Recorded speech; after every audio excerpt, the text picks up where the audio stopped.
जय श्री राम एवरीवन, आप सबका वेलकम है आज की हमारी क्लास के अंदर। तो आज हम स्टडी करेंगे क्लास 11th का next topic distance and displacement. Previous lecture के अंदर हमने मैकेनिक्स की ब्रांचेस और उसके साथ हमने इक्वेशन ऑफ मोशन और उसके न्यूमेरिकल स्टडी किए थे। तो अब देखते हैं डिस्टेंस और डिस्प्लेसमेंट और इसके कुछ बहुत अच्छे अच्छे न्यूमेरिकल्स। ठीक है, तो देखो सबसे पहले डिस्टेंस का मतलब क्या होता है कि जब कोई भी बॉडी या कोई भी पर्सन, मतलब कोई भी व्हीकल ले सकते हो, कोई पर्सन ले सकते हो, वो एक डिस्टेंस ट्रेवल कर रहा है, मतलब एक पाथ कवर कर रहा है। अगर मैं इधर खड़ी हूँ और यहाँ से मैंने चलना स्टार्ट कर दिया, तो वो जिस टाइम पीरियड से मैंने चलना स्टार्ट किया, मीन्स कुछ टाइम पीरियड के अंदर मैं कितना रास्ता ट्रेवल करूंगी, कितना पाथ मैं कवर करूंगी, उसी को हम क्या बोलते हैं, डिस्टेंस बोलते हैं। तो डिस्टेंस होता है total path covered by a body. किसी भी बॉडी ने कितना पाथ कवर किया है उसी को हम क्या बोलते हैं, डिस्टेंस बोलते हैं। जैसे कोई पर्सन ए पे है और उसको कहाँ जाना है, बी पर जाना है। वो इधर गया 2 मीटर, फिर वो इधर गया 3 मीटर, फिर वो इधर गया 5 मीटर, फिर वो इधर गया 7 मीटर, फिर इधर गया फिर से 2 मीटर और फिर बी पे पहुंच गया 3 मीटर बाद। तो यहाँ पे उसकी डिस्टेंस देखो, डिस्टेंस का मतलब वो कितना चला है, टोटल पाथ 2 + 3 + 5 + 7 + 2 + 3, इन सबको ऐड कर दो, 5 + 5 10 हो गया, 10 + 7 10 और 10 20 और 22 मीटर। 22 मीटर की उसने टोटल पाथ कवर किया, इसी को हम क्या बोलते हैं, डिस्टेंस बोलते हैं। ठीक है, डिस्टेंस हमारे पास स्केलर क्वांटिटी होती है। इसकी यूनिट क्या होगी, मीटर, सेंटीमीटर, किलोमीटर। ठीक है, उसके बाद जो डिस्टेंस होती है हमेशा पॉजिटिव होती है, डिस्टेंस कभी भी नेगेटिव नहीं हो सकती। इसके अलावा एक मोस्ट इंपॉर्टेंट पॉइंट ओडोमीटर का। ओडोमीटर क्या होता है, ओडोमीटर एक ऐसा डिवाइस होता है जो गाड़ियों के डैशबोर्ड पे लगा होता है और इसका काम क्या होता है, ये बताना कि ये वाली गाड़ी या ये वाला बाइक कितने किलोमीटर डिस्टेंस ट्रेवल कर चुका है, कितने किलोमीटर तक ये जब से हमने इसको परचेज किया है उस टाइम पीरियड से लेकर जब हम इसको बेच रहे हैं उस टाइम पीरियड तक हम कितना डिस्टेंस ट्रेवल कर चुके हैं। या कभी भी हम बीच में भी चेक कर सकते हैं कि कितना डिस्टेंस वो ट्रेवल कर रहा है, वो कहाँ दिखता है, इस ओडोमीटर डिवाइस के अंदर। दो डिवाइस लगे हुए उसके अंदर, एक तो डिस्टेंस कवर करने वाला और एक स्पीड वाला। ठीक है, तो ओडोमीटर को तुम अपनी गाड़ी वगैरह के अंदर चेक कर सकते हो। ठीक है, दो मोस्ट इंपॉर्टेंट पॉइंट है कि ये हमेशा पॉजिटिव होती है और ओडोमीटर इसको मेजर करने का डिवाइस है। डिस्प्लेसमेंट क्या होती है, it is the shortest distance between initial and final position. It is the shortest distance between the initial and final position के बीच की सबसे shortest distance यहाँ पे कौन सी होगी, ये वाली। जो ये वाली डिस्टेंस है सबसे ज्यादा स्मॉल है और इसी को हम क्या बोलते हैं, डिस्प्लेसमेंट बोलते हैं। ठीक है, डिस्प्लेसमेंट क्या होगी, एक वेक्टर क्वांटिटी होगी। ये पॉजिटिव भी हो सकती है, यूनिट सेम होगी, पॉजिटिव भी हो सकती है, नेगेटिव भी हो सकती है और जीरो भी हो सकती है। कैसे, कोई पर्सन इधर से चला और वापिस इधर ही आ गया, या फिर यहाँ से चला था ऐसे गए +2 मीटर, फिर वापिस आ गया 1 मीटर, अब कितनी रहेगी, ये 1 मीटर डिस्टेंस रहेगी, डिक्रीज हो रही है ना। उसके बाद वो वापिस इधर चला गया, इधर -2 होता है, तो अगर वो यहाँ जाके रुक गया, अब डिस्प्लेसमेंट कितनी रहेगी, -2 मीटर। तो देखो वो कितनी होगी, नेगेटिव होगी। पॉजिटिव तो मतलब वही पॉजिटिव डिस्प्लेसमेंट आगे की तरफ होगी, नेगेटिव नेगेटिव साइड में रिवर्स लेने लग जाएगी। जीरो अगर वो यहाँ से चला और वापिस यहीं आ गया तो उसकी डिस्प्लेसमेंट कितनी हो गई, जीरो हो गई। ठीक है, ये हो गया। इसके अलावा एक इंपॉर्टेंट पॉइंट यहाँ पे है कि ये it does not depend upon choice of origin. Choice of origin पे डिपेंड नहीं करता है। क्यों नहीं करता है? बिल्कुल सिंपल सा कॉन्सेप्ट है। अगर तुम ओरिजिन को शिफ्ट करोगे तो सारे पॉइंट भी तो शिफ्ट हो जाएंगे। ये ओरिजिन है, ये ए पॉइंट है, ये बी पॉइंट है, ठीक है। अब अगर तुमने ओरिजिन को शिफ्ट कर दिया इधर, इधर शिफ्ट कर दिया, पहले इधर था, अब इधर आ गया ओ डैश, तो ये भी शिफ्ट हो जाएगा, इधर आ जाएगा ए डैश, और ये भी शिफ्ट हो जाएगा बी डैश। अगर पहले इनके बीच के डिस्टेंस 2 मीटर थे, डिस्टेंस मतलब डिस्प्लेसमेंट, यहाँ पे भी कितनी होगी डिस्प्लेसमेंट? 2 मीटर, ठीक है।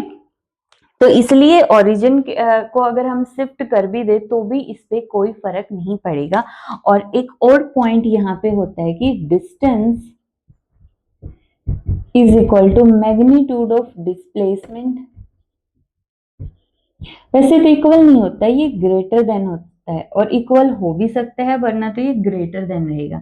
अगर तो हम बात करेंगे स्ट्रेट पाथ की, अगर पार्टिकल बिल्कुल स्ट्रेट पाथ में मूव कर रहा है तब तो डिस्टेंस इज इक्वल टू होता है डिस्प्लेसमेंट। और अगर वो स्ट्रेट पाथ में मूव ना करे या फिर वो जिगजैग मोशन ट्रेवल करके आ रहा, तो उस टाइम पे डिस्टेंस क्या होती है? ग्रेटर देन होती है डिस्प्लेसमेंट के।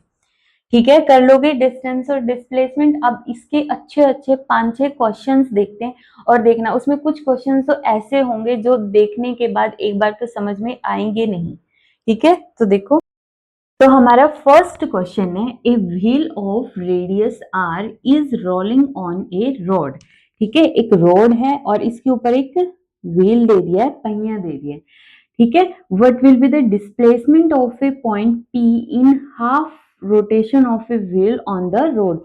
इधर कोई भी एक पॉइंट होगा पी, और इन्होंने बोला है कि हाफ रोटेशन के बाद, हाफ रोटेशन के बाद ये पी पॉइंट है, देखो ऐसे पहिया घूम रहा होगा, उस तरफ जा रहा है तो ऐसे घूम रहा होगा, तो ये पी पॉइंट कहाँ आ जाएगा? ऊपर आ जाएगा इधर, ठीक है। इन्होंने बोला है कि what will be the displacement of point P, P के डिस्प्लेसमेंट, डिस्प्लेसमेंट कहां से होगी? कहां से होगी? उसकी ओरिजिनल पोजीशन से। ये उसकी ओरिजिनल पोजीशन है, ये उसकी फाइनल पोजीशन है, तो हमें कैलकुलेट करना है ये वाले डिस्टेंस, ठीक है। इसको मैं पी डैश बोल दो एक बार के लिए, तो हमें निकालना है पी, पी डैश कैलकुलेट करनी है। अब हमें पता है ये पहिया है रेडियस आर का, तो ये डिस्टेंस होगी इसकी 2r। अब हाफ रोटेशन कर रहा है, फुल रोटेशन में तो क्या होगा? ये पी पॉइंट वापिस से इधर आ जाएगा, मतलब कंप्लीट रोटेशन, मतलब उसका पूरा सरकमफ्रेंस यूज हो गया 2 पाई आर का। बट अभी हाफ रोटेशन है तो हाफ सरकमफ्रेंस, जो कि कितना होगा? पाई आर होगा। तो अभी ये एक ट्रेंगल बन गई, इसको मैं ओ नाम दे दूं, तो triangle p o P dash, p और पी डैश एक ही है ये, ठीक है। ये पी पॉइंट रोल करके गए हैं, तो इस ट्रेंगल का अगर हम यूज करेंगे तो पी पी डैश का square is equal to OP का square plus O P dash का स्क्वायर। ओपी का स्क्वायर मीन्स पाई आर का स्क्वायर, ओपी डैश का स्क्वायर मीन्स 2r का स्क्वायर। तो यहां से कितना आ गया? Pi square R square plus 4r square, P P dash square हटा दो तो चला गया उस तरफ अंडर रूट, तो यहां से मैं r को कॉमन ले लूं, तो ब्रैकेट अंडर रूट के अंदर बच गया 4 प्लस पाई स्क्वायर। बहुत ही इजी सा क्वेश्चन था, बस मेन पॉइंट इसमें समझने का यही था कि हमें कौन सी डिस्टेंस कैलकुलेट करनी। हो गया? देखो, नोट डाउन करो इस क्वेश्चन को, ठीक है। सेकंड क्वेश्चन है, ए पर्सन मूव्स, इन्होंने देखो हम ये मान लेते हैं, ये हो गया हमारा ईस्ट, सॉरी इस तरफ हम ईस्ट मान के चलते, ईस्ट वेस्ट नॉर्थ और साउथ, ठीक है। A person moves toward east for 3 metre, 3 metre distance वो कहां पे मूव कर रहा है? टूवर्ड ईस्ट डायरेक्शन के अंदर 3 मीटर की डिस्टेंस ट्रेवल कर रहा है। उसके बाद वो toward north for 4 metre, north की तरफ जा रहा है वो 4 मीटर की डिस्टेंस से, ठीक है। Then moves vertically up by 5 metre. अब अप को हम कैसे दिखाएंगे? 5 मीटर। अप का मतलब ये हो गया कि 3 मीटर ऐसे, 4 मीटर ऐसे और 5 मीटर ऐसे। बाहर की तरफ ये 5 मीटर क्या है? बोर्ड के ऊपर मूव कर रहा है ऐसे, मीन्स उसने स्टार्टिंग में 3 मीटर ऐसे गया, 4 मीटर ऐसे गया और फिर 5 मीटर ऐसे गया ऊपर की तरफ। तो हमें अब ये बताना है कि what is his distance from the starting point. ठीक है, इसको समझने के लिए एक एग्जांपल लेके चलो रूम का। तुम अपने रूम के अंदर ये दो एक्स एक्सिस और वाई एक्सिस ड्रॉ कर लो कि ये हो गई एक्स एक्सिस हो गई और ऊपर की तरफ हो गई वाई एक्सिस, तो इधर कोई पॉइंट होगा जेड एक्सिस वाला।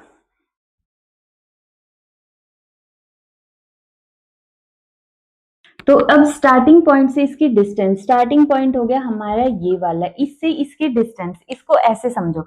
सबसे पहले तो हमें ये वाली डिस्टेंस भी चाहिए। क्यों चाहिए, देखो अब 5 मीटर हो गया ये वाला, ठीक है, 5 मीटर ऊपर गया है, ये हमारा, हमें यहाँ पे पहुंचा है ना वो पर्सन, और ओरिजिन यहाँ है, तो इसका मतलब हमें ये जो रेड वाला मार्कर दिख रहा है ये वाली डिस्टेंस कैलकुलेट करनी है। अब ये डिस्टेंस कैलकुलेट करने के लिए एक ट्रायंगल बन रही है जिसमें 3 साइड्स हैं, एक तो 5 मीटर वाली ये, और एक इन दोनों डिस्टेंसेस का जब हम ये हाइपोटेन्यूज निकालेंगे ये, और साथ में ये वाले, ठीक है, ये वाले मार्कर की हमें निकालनी है। आई थिंक क्लियर हो गया होगा, फिर भी नहीं क्लियर हुआ एक बार और देखो। 3 मीटर ऐसे मूव कर रहा है, 4 मीटर ऐसे मूव कर रहा है और 5 मीटर फिर आउटवर्ड डायरेक्शन में, जैसे ये ब्लैक वाला मार्कर है ऐसे मूव कर रहा है। हमें बताना उसकी इनिशियल पोजीशन से लेकर यहाँ पे पहुंच गया ना 5 मीटर के बाद, यहाँ की पोजीशन, ये तो ये हो गई ना, ऐसे टेढ़ा मार्कर हो गया। मतलब एक तरह से हम ऐसे बोल सकते हैं, अब की बार हाइपोटेन्यूज का काम ये करेगा। ये एक रेड वाला, अगर मैं ये डॉटेड लाइन को ऐसे बोल दूं, ये ऐसे है और ये इसके ऊपर 5 मीटर ऐसे चल रहा है, तो इन दोनों के बीच में एंगल देखो कितना, 90 डिग्री का है। इन दोनों के बीच में एंगल कितना है, 90 डिग्री का, और हमें निकालना है ये वाली डिस्टेंस। मतलब सबसे पहले हमें निकालना पड़ेगा, इस पॉइंट को मैं नाम दे देती हूँ P, इस पॉइंट को नाम दे देते हैं S, फाइनली जहां पे पहुंच गया है। ठीक है, तो सबसे पहले हम OP कैलकुलेट करते हैं। OP किसके इक्वल होगा, 4 का स्क्वायर प्लस 3 का स्क्वायर, OP का स्क्वायर आ जाएगा 16 प्लस 19 25, और OP आ जाएगा हमारे पास 5। तो ये वाली जो डिस्टेंस है वो 5 मीटर आएगी O से P तक की। अब वो P पे तो नहीं है फाइनल, वो P से 5 मीटर बाहर की तरफ जा रहा है। ठीक है, तो अभी हम देख ही चुके, ये 5 मीटर क्या हो गई, यहाँ पे परपेंडिकुलर लगा लो या बेस लगा लो। ठीक है, एक होगी बेस और एक होगा परपेंडिकुलर। यहाँ पे हाइपोटेन्यूज निकालना है। हाइपोटेन्यूज का मतलब OS, ओरिजिन से उसकी फाइनल पोजीशन कितनी होगी, OS वही अंडर रूट 5 का स्क्वायर प्लस 5 का स्क्वायर अंडर रूट 25 प्लस 25, जो कितना हो जाएगा √50। ठीक है, या फिर 2√25। क्या ये सही है? ये हो जाएगा 5√2। ठीक है, 5 को अंदर लेके जाएंगे 25, 25 मल्टीप्लाई बाई 2, 50 मीटर। ठीक है, इसकी ये वाली जो डिस्टेंस हमने जिसको इस तरीके से रिप्रेजेंट किया था वो कितनी होगी, √50 होगी। क्लियर हो गए दोनों क्वेश्चन? नेक्स्ट देखो, तो देखो नेक्स्ट क्वेश्चन है हमारे पास, a particle moves from A to position B. एक पार्टिकल मूव करता है, देखो डायग्राम देखो पहले क्या दिया हुआ है, ये O है और यहां से यहाँ पे पार्टिकल A है, ये A से B पे मूव करता है। तो ठीक है, a particle moves from A to B in a path as shown if the position vector r1 r2 makes an angle theta between them. ठीक है, ये हो गया पोजीशन वेक्टर r1, ये हो गया पोजीशन वेक्टर r2, इनके बीच का एंगल है थीटा और ये है डेल r। ठीक है, कुछ इस तरह का इन्होंने ये डायग्राम दे रखा है। Find the magnitude of displacement, find the magnitude of displacement. यहाँ पे हमें क्या कैलकुलेट करनी है, डिस्प्लेसमेंट। ठीक है, और वो डिस्प्लेसमेंट वैसे तो सिंपल बोल सकती हूँ कि वो तो डेल आर है, डेल आर वेक्टर है, बट इन्होंने जो ऑप्शन दिया है वो बोला है कि थीटा की टर्म में बताओ। आंसर किसकी टर्म में आना चाहिए, थीटा की टर्म में। तो देखो इसको हम कैसे लिखेंगे, तो सबसे पहले using triangle law, using triangle law on triangle o a b पे हमने ट्रायंगल लॉ का यूज किया, तो क्या आएगा R1 वेक्टर, ये रहा, मतलब इसको ऐसे लिख लो O A vector plus A B vector, क्योंकि ऐसे जा रही है ना arrow, sum of two sides taken in same order is equal to opposite side taken in opposite order. ठीक है, मैंने शॉर्ट में बोल ली है उसकी डेफिनेशन, ओ बी वेक्टर। ठीक है, ओ ए मतलब आर वेक्टर, ए बी मतलब डेल आर वेक्टर और ओ बी मतलब R2 वेक्टर। तो यहां से देखो डेल आर किसके इक्वल हो जाएगा, R2 minus R1। Solve. But ये भी थीटा की फॉर्म में नहीं है, थीटा की फॉर्म में नहीं है तो इसको मैग्नीट्यूड की फॉर्म में ले लो, मैग्नीट्यूड करोगे तो इसका भी मैग्नीट्यूड आ जाएगा, और इसके मैग्नीट्यूड को हम क्या लिखेंगे, R1 का स्क्वायर प्लस R2 का square minus twice of R1 R2 cos of theta, और ये आ गया हमारा displacement, displacement between a and b. Clear है, हो गया solve first question. Next question, next question काफी इंटरेस्टिंग क्वेश्चन है, देखो और सॉल्व करने की ट्राई करो, वीडियो को पॉज करके देखो निकलेगा या नहीं निकलेगा ये question. A particle moves in a semi circular path, सबसे पहले हम एक डायग्राम बना लेते हैं कुछ इस तरीके का, ये है एक्स एक्सिस, ये है वाई एक्सिस, ये है जेड एक्सिस। एक पार्टिकल है ओ के ऊपर, a particle moves in a semi circle path of radius R from O to A, ऐसे जा रहा है, यहाँ पे ए पोजीशन है। ठीक है, मतलब कोई पॉइंट होगा बीच में ए डैश, ए डैश पॉइंट क्यों मानना, मतलब यहाँ पे बोलना चाहते कि इस पाथ से जा रहे सेमी सर्कल, वरना कोई और भी पाथ हो सकता है, तो बस ऐसे मेंशन करने के लिए ए डैश लगाया है। Then it moves parallel to z axis, फिर ये जेड एक्सिस के पैरेलल में मूव करता है, कितना, covering a distance r up to b, यहां से यहां तक की डिस्टेंस कितनी है, आर है। ठीक है, और यहां से यहां तक की भी डिस्टेंस कितनी है, आर है। Semicircular path of radius r, नहीं ये इन्होंने बोला कि इसकी रेडियस आर है, ये आर है तो ये भी कितना होगा, आर होगा, तो ये टोटल डिस्टेंस हो गई 2r। इतना क्लियर हुआ, covering a distance r up to b, finally it moves along bc parallel to y axis। अब ये b पॉइंट हो गया, b से c ऐसे जा रहा है, ये c हो गया parallel to y axis through a distance 2r, ये पूरी की पूरी जो डिस्टेंस है ये कितनी है, 2r है। कितनी डिस्टेंस है, 2r है।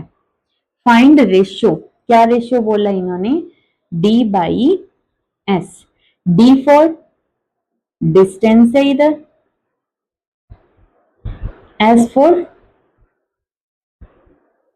डिस्प्लेसमेंट। ठीक है, सॉल्व करो।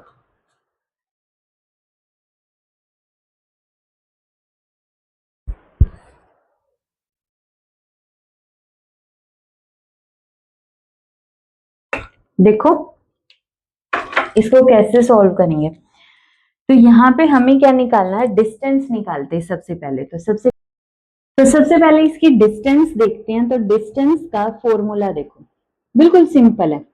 डिस्टेंस तो सबसे पहले तो क्या होगी, वो ओ से गया ए तक, ए तक कहां तक गया, ये ओ से होता हुआ ये यहाँ पे आया है ए पे, ओ से जब ये ए पे आया है तो कैसा पाथ ट्रेवल किया है इसने, सेमी सर्कल का, तो हम क्या बोलेंगे यहाँ पे, circumference, circumference of semi circle, जो कि होगी ओ ए डैश ए प्लस, फिर ए से गया है बी तक तो लेंथ ऑफ ए बी, और फिर बी से गया है सी तक तो length of b c, length of b c. Circumference of semicircle कितनी होगी, सरकमफ्रेंस इसकी हाफ की पाई आर, और फिर लेंथ ऑफ ए बी कितनी होगी, r, length of b c कितनी होगी, 2r, तो ये कितनी हो गई, 3 प्लस पाई आर। ये हो गई डिस्टेंस, जो सिंपली हमने जिस भी मतलब जिस भी रास्ते से गया है, जिस भी पाथ से गया है, ये वाला ये हाफ सर्कमफ्रेंस पाई आर, फिर इधर आर और फिर ऊपर की तरफ 2r। सिंपल कैलकुलेट कर दिया हमने। नेक्स्ट देखो डिस्प्लेसमेंट। डिस्प्लेसमेंट अब यहाँ पे देखो डिस्प्लेसमेंट तो ये हो गई ना ओ से सी तक, डिस्प्लेसमेंट होगी हमारी ओसी वेक्टर। ओसी वेक्टर क्या होगा, जो सी के कोऑर्डिनेट है वही होगा, क्योंकि ओ तो क्या है ओरिजिन पे है 0 0 0। अगर ओ के कोई कोऑर्डिनेट होते तो फिर तो हम सी माइनस ओ कर देते। अब डायरेक्ट आंसर क्या आएगा, जो हमारा सी के कोऑर्डिनेट है, सी के कोऑर्डिनेट कितने होंगे, ये मैंने लिख दिया था क्योंकि वीडियो बंद हो गई थी, वो पार्ट मैं ऑलरेडी ये समझा चुकी हूँ एक बार, इसलिए पहले का लिखा हुआ है ये यहाँ पे क्या होगा देखो, वो एक्स एक्सिस में कितना ट्रेवल किया है 2r, वाई एक्सिस में कितना ट्रेवल किया है इसने 2r, और जेड एक्सिस में r, मतलब कुछ इस तरीके से। सबसे पहले वो यहां से चला ओरिजिन, ओरिजिन से ये पॉइंट ए है, वो सेमी सर्कल पाथ से होता हुआ इधर तक गया है, मतलब इधर आ गया एक्स एक्सिस के अंदर कितना कोऑर्डिनेट के साथ 2r, मतलब यहाँ पे आया। उसके बाद ये फिर जेड एक्सिस पे आया, जेड एक्सिस अगर मैं इसको मान लूं तो ये r डिस्टेंस ऐसे गया, फिर वाई एक्सिस ऊपर की तरफ वो इधर गया है, तो इधर खड़ा हो गया यहाँ पे जाके, ये पॉइंट हो गया इधर सी पॉइंट। ओरिजिन कहाँ है यहाँ पे, और पॉइंट कहाँ है यहाँ पे, वाई एक्सिस कहाँ है यहाँ पे। ये देखो ये जो पॉइंट है ये ऐसा नहीं है कि इस पूरे रूम के अंदर मैं इस मार्कर को बोल दूं, तो इस मार्कर की पोजीशन को जब हम डिफाइन करेंगे तो इसका एक्स कोऑर्डिनेट, वाई कोऑर्डिनेट और जेड कोऑर्डिनेट तीनों एग्जिस्ट करेंगे। अगर रूम के अंदर बोले कि एक मक्खी है पूरे रूम में, मतलब रूम में एक मक्खी है, तो ऑब्वियस सी बात है ना उस मक्खी का एक्स वाई जेड तीनों कोऑर्डिनेट हो गए। तो इसमें भी यही हो रहा है, पहले वो सेमी सर्कल से इधर आया, फिर इससे इधर आया, और फिर यहाँ से वो ऊपर की तरफ गया। ठीक है, इधर गया, इधर जाके वो रुक गया, और ओरिजिन ये वाला है, ये वाई एक्सिस है, ये एक्स एक्सिस, और ये हमारी जेड एक्सिस के कोऑर्डिनेट हो गए। तो हमारा आंसर भी कितना आ जाएगा यहाँ से देखो, 2r आई कैप, 2r जे कैप और r के कैप। और अगर हमें इसका मैग्नीट्यूड चाहिए, डिस्टेंस को हमने रिप्रेजेंट किया डी से और डिस्प्लेसमेंट को एस से, मैग्नीट्यूड चाहिए तो कितना होगा 4r² plus 4r² plus r², कितना आ गया 9r², और आंसर कितना आ गया हमारा 3r। अब हमें तो रेशियो चाहिए d बाई एस का, d कितना आ जाएगा हमारे पास 3 प्लस पाई r, और s कितना आ जाएगा 3r, तो आंसर आ गया हमारा 3 plus pi divide by 3। I hope कि क्वेश्चन क्लियर हो गया होगा, नहीं क्लियर हुआ है तो दोबारा से आराम से रिलैक्स होकर ट्राई करो, ये क्वेश्चन बहुत इजी है। आज का हमारा लास्ट क्वेश्चन है, इस तरह से कोई भी सर्कुलर मोशन दे रखी होगी कि कोई भी पार्टिकल है वो ए से बी पे गया है, ए से कहाँ पे गया है बी पे, यहाँ पे एंगल 120 हो सकता है, 60 हो सकता है, 30 हो सकता है, और दो चीजें पूछेगा, या तो पूछेगा डिस्टेंस या फिर पूछेगा डिस्प्लेसमेंट। देखो डिस्टेंस का मतलब तो क्या होगा, डिस्टेंस का मतलब हमें सर्कल की सरकमफ्रेंस लेनी, सरकमफ्रेंस को हम क्या बोलते हैं आर्क लेंथ लेनी है, तो आर्क लेंथ निकालने का फॉर्मूला होता है ये वाला, ठीक है, theta divide by 360 degree into 2 pi are.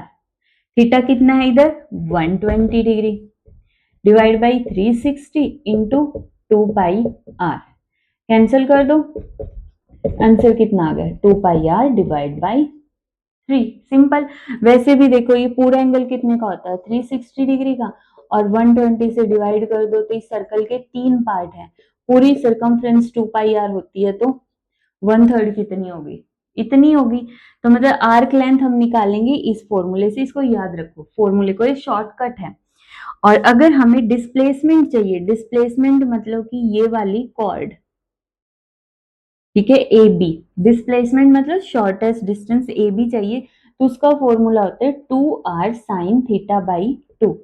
2r sine theta कितना 120, ये आया कहां से है, इसके बहुत सारे फॉर्मूले होंगे, मतलब बहुत सारे तरीके होंगे कैलकुलेट करने के। साइन 60 की वैल्यू कितनी होगी √3/2, तो आंसर कितना आ गया √3r।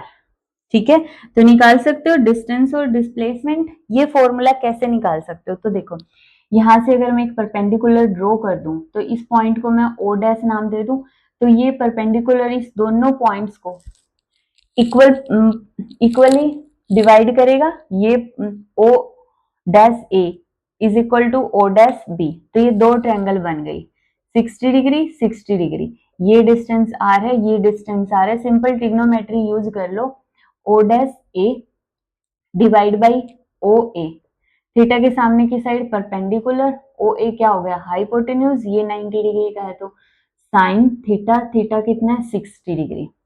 तो ओ डैश ए किसके इक्वल होगा, ओ ए साइन 60, ओ ए मतलब आर साइन 60। ठीक है, ये आर साइन 60 आ गया, ये भी आर साइन 60 आ गया, तो ए बी किसके इक्वल निकल गया, ए बी निकल गया 2r साइन 60 डिग्री। ठीक है, पता चल गया कैसे आया। इसके अलावा और भी तुम कोई भी लॉजिक लगा सकते हो। मैं इस पॉइंट को सॉल्व करने के लिए कि यही वाला फॉर्मूला क्यों बना, बहुत सारे मेथड है, मुझे सबसे इजी यही वाला लगा कि डायरेक्ट आ जाता है अपना ट्रिग्नोमेट्री का कॉन्सेप्ट अप्लाई करके। ठीक है, तो डिस्टेंस और डिस्प्लेसमेंट के एक दो क्वेश्चन और भी है बहुत इंपॉर्टेंट वाला, वो मैं करवाऊंगी जब पूरी यूनिट फिनिश हो जाएगी। तो जब पूरी यूनिट के कुछ न्यूमेरिकल लेंगे तो उसके अंदर वो वाले क्वेश्चन ऐड कर दूं। ठीक है।